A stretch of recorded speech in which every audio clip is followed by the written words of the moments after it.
Okay, I think we're connected. I keep getting the message on my phone that we're having wireless connection issues. So hopefully this one will work and we'll be live and on. Every time I start a video, I look so serious because I'm like staring at the camera. All right, so we're back. Hopefully this one's gonna work, and we are going to do the Log Cabin Quilt Block. So the one we did earlier was the courthouse steps, and that one is a variation of the log cabin. So I've got the log cabin here, so we can take a peek really quick. So this would be a traditional, in fact, yeah, this would be a traditional log cabin quilt block. I'm gonna turn it this way. I don't know, I'm not sure that it matters. So here's a traditional log cabin quilt block. It's traditional because we've got the red circle in the middle, or the red square, I guess. We've got the red square in the middle. Traditionally they're either red or they're a gold yellow color. And then we've got dark on one side and light on the other. So these quilt blocks were popular during the 1800s, late 1800s. They really became popular. They kind of originated over in England. There's kind of log cabin motifs clear back to like Egyptian art, but the log cabin quilt block probably originated over in England, but it became really popular during the late 1800s after everyone was out in the West homesteading. The idea of the log cabin quilt block is the red is the center, the heart of the home, the love, if that's the red. If it is the gold, it's the hearth, which was the heart of the home because that's where everybody would gather around. The hearth, which is kind of like, the fireplace where they would do their cooking. And at night when the men or when people would be coming back home, they could see the lights from the windows outside from the hearth lighting up the inside of the home. So it would either be traditionally red for the heart of the home or the gold for the light and the hearth of the home, calling people back in. Again, we're going to start in the middle, so we'll start with the heart or the hearth of our block, and we're going to move around. We're going to start in the middle and work our way out. So we'll do 1, 2, 3, 4, 5, 6, 7, 8, 9. We just start in the middle and we're going to work our way around. Now, don't worry, I haven't posted exact cutting measurements, but I will do that at the end. I'll just put that right in the comments. I'll put the measurements that I used to make this quilt block. So this one finishes up at, I think it was 10 and a quarter. So it makes a really great size quilt block. So here's a traditional. Oh, I also said it was light on one side and dark on the other, because that would represent the light and the life, the sun coming up and bringing life to the home. And then the darkness would be the darkness and the uncertainty and the home that's protecting you from. So you've got the morning, the light and the bright, you've got the darkness and the night and the scary, and you've got the heart of the home here in the center. So that's a traditional one. It doesn't always need to be out of blacks and whites. I just did blacks and whites so you could see it a little bit more dramatically. Now, it doesn't always need to have the light side and the dark side. Sometimes that can be a little too fussy for some people. They don't want to do the light and the dark side. So we are going to skip doing that, and because we are all kind of shut into our house right now and we're all social distancing, I'm just going to show you how to make one with what you've got on hand, a more scrappy version. And I actually love the scrappy versions. So here's a scrappy version I made in between our last video and this video, and I just pulled out scraps that I already had that were cut, because all of these pieces are going to be 2.5 inches wide. So any pieces I had that were already 2.5 inches wide, I just pulled them out of my scrap bin. They don't need to match. Normally, you'd think, oh, I wouldn't put any of these together. They're all different styles. Some of them are even different fabrics that we're going to be using together. Log cabins are great to make scrappy. So if you want to do something more traditional with the lights and the darks, that's awesome. Or if you're just like, I'm stuck in my house, I'm not going to be going fabric shopping, this is a great scrap busting project. Now, one more thing I'd like to show you so you can see that we've got the square in the middle, and it kind of starts like the one that we did earlier. So I just want to show you this one compared to this guy. So this is our courthouse steps, and you can kind of see how it's a spin-off of that. It's a simplified almost version of the log cabin. So you can kind of see how they relate. All right, let's get started. So everything that we're going to be doing is 2.5 inches wide. I picked 2.5 inches wide because it's great. It's a smaller size for your scraps to use. And also, if you have a pre-cut like jelly roll, this will be perfect that you can use for a jelly roll.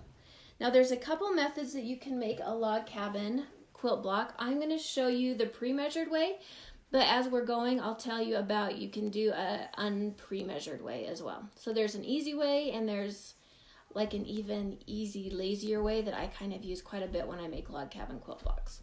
So I'm going to make a scrappy version, and I didn't organize these in any way. I didn't try to make my fabrics coordinate. I really just went right to my scrap bin and I pulled out anything that was 2.5 inches wide and just chopped it off. Hey Stacy, how are you? I'm seeing what people are commenting. I'm not very good at watching comments while I'm sewing. Okay, so we're going to start with 2.5 inch square blocks. Now my red one's a little bit smaller, but we're going to fudge it today. It'll be fine. I'm always going to just use the red in the middle of all of these. I always do red, pink, or gold. Even if I'm doing a non-traditional log cabin, just because I love the idea of the heart of the home. I love it. Okay. So I've got my red and I've got a little cloud block, and I'm going to put them right sides together, and I'll show you really quick right sides. So right side is the side that everything's printed on. Wrong side is the back of the fabric. So I'm going to put right sides together, and I'm just going to line them up nice and straight right on top of each other. And then I'm just going to sew them together from top to bottom. They're all nice and flat on top of each other, right sides together, using a 1/4 inch seam allowance. Easy peasy. Got them all sewn up. Just straight down, 1/4 inch seam allowance, and then you can open it up, see what you've done. Kabam. And then normally what I would do is I would go over and I would iron them nice and flat. I would iron probably to the black side because I love to iron or press. Press is actually the correct word. I would rather press to the dark side because then you have less of a chance of your fabric showing through your seams on the back side. So I am just going to pretend I go over and press that, but really I'm going to chuck it on the floor and use one that I've already pressed up nice and flat for us. So you can see that I pressed my seam over to the red side, and then that way I won't be able to see all that red fabric through on the white side. Now I've cut 2 more pieces. So these were 2.5 inch by 2.5 inch squares. I've got 2 more pieces here that are 2.5 inches wide, but these ones are 4.5 inches long. These are 2 random pieces. This one's a piece of, I think it was when I went through a period where I was using dishcloths for stuff. So it doesn't even matter really what the fabric is. It just matters that you've got them in the right 2.5 inch by whatever the other measurement is strips. So we've got 2.5 inches by 4.5 inches. I'm going to use the crazy whatever fabric this is first. And I'm going to put it right sides together. And I'm going to just align this bottom edge really nice and straight. I'm going to put it in my sewing machine and just use a 1/4 inch seam allowance, and I'm going to sew right from the top clear down to the bottom. Now if you watched earlier, you know I don't pin anything. I know that is not best practice. You should pin everything. I do not pin anything. So if you're a pinner, you're going to want to pin first. Okay. So I've got the heart, and then we went from the heart, and then we went the next block around, and we went the next block. We're just going to go in a circle. So this next one, we want to sew it right here. So I'm going to do right sides together. Again, I would normally press this first, but because of you don't want to see me running back and forth to my sewing room, I'm just going to sew this on. We just went right around in a circle, just moving around that red heart of the home, lined it up, sewed it through, right sides together, 1/4 inch seam allowance, kabam. So you can see that we're just moving around and we're going to be making this square. All right, again, I'm going to throw this one aside because it's going to get too jumbled up for me. So I'm going to just move this one aside because I've got another random one that's already going. So we've got the heart, we've got the next door neighbor underneath and to the side. Now we're going to move, since we're going just around the circle, we're going to come up and we're going to sew one right along the top. Again, these are all just random scraps. They're not going to coordinate, they're not going to match. If you want to do coordinate and match ones, if you've got enough fabric in your stash to make everything coordinate and be darling, that's perfect. The log cabin quilt top that I'm making today is all just going to be crazy. Just right out of my scrap pile using exactly what I've got. So I can stay socially distant and just sew at my house with items I already have right here. Okay, so I just put it right sides together. 1/4 inch seam allowance, open it up. Now you can stop right here and have these cute little blocks. A lot of people make quilts out of these. They're just like Polaroid quilts, so you've got like something in the middle. You can even fussy cut something in the middle and do something around the edges. You could stop right here and this would be just a cute block. It's not a full log cabin, so we're gonna keep going though and work on our log cabin. So we've gone around the bend.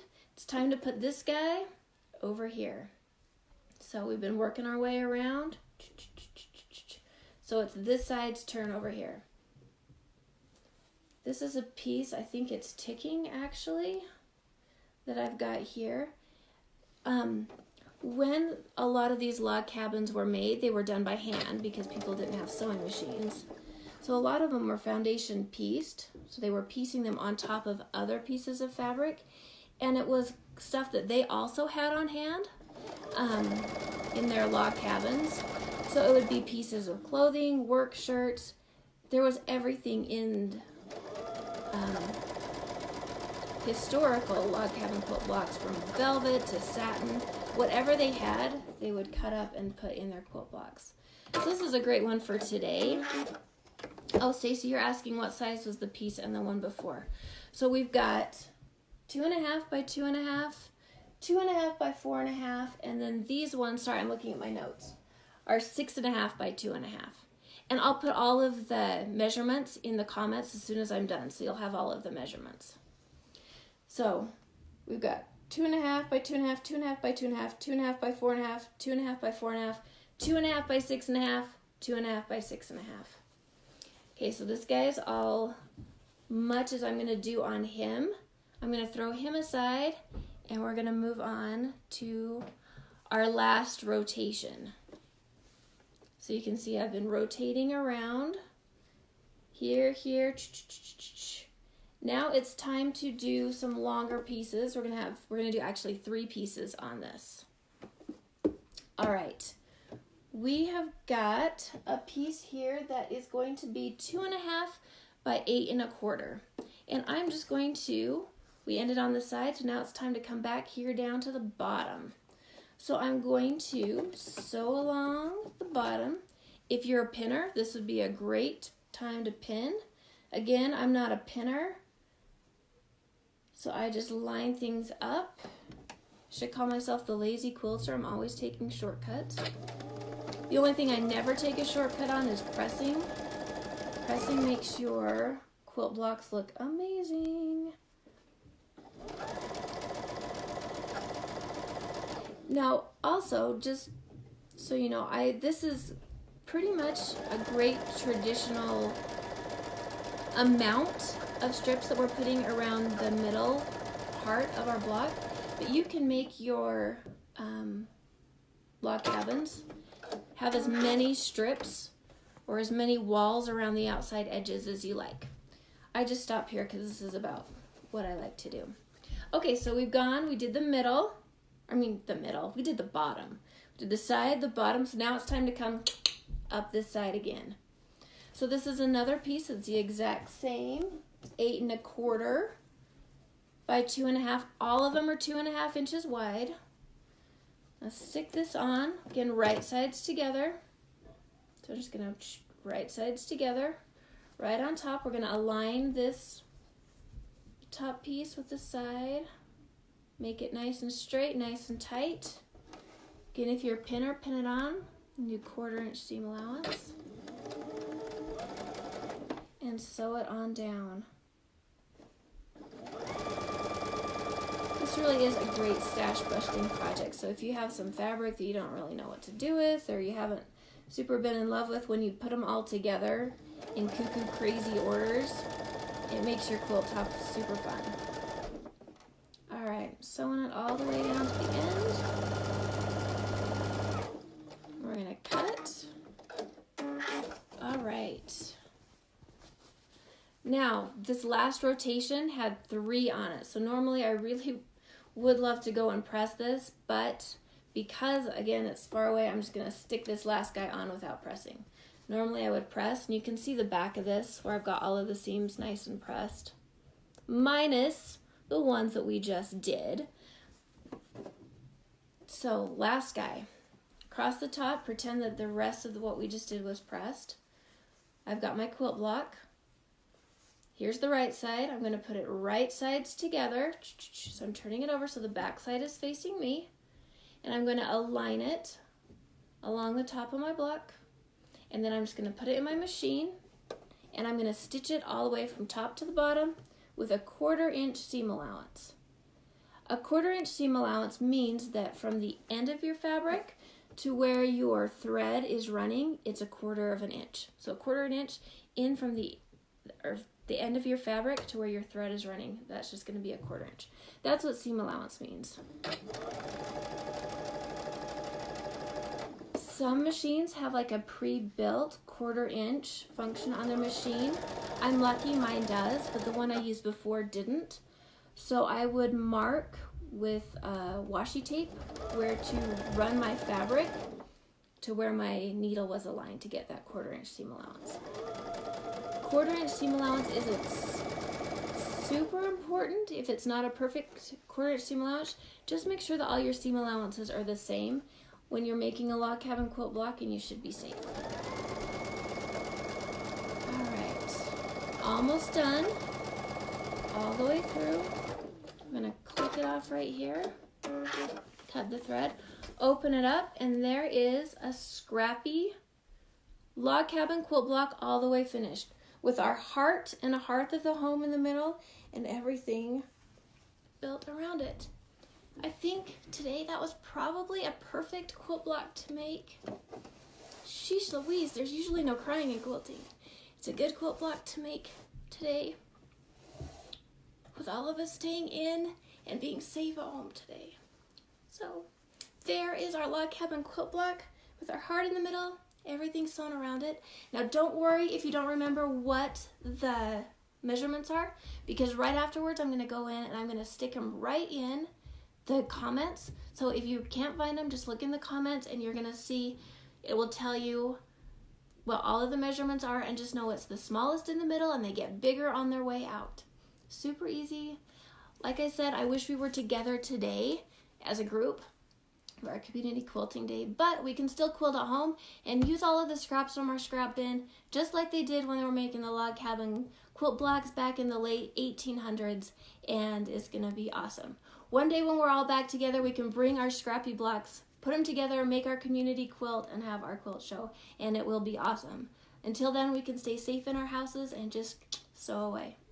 All right, thanks for watching. I think I might do some more next week, and that way we can keep ourselves busy, keep our hands busy, and get our stashes down while we are social distancing. Okay, loves, talk to you guys later. Bye-bye.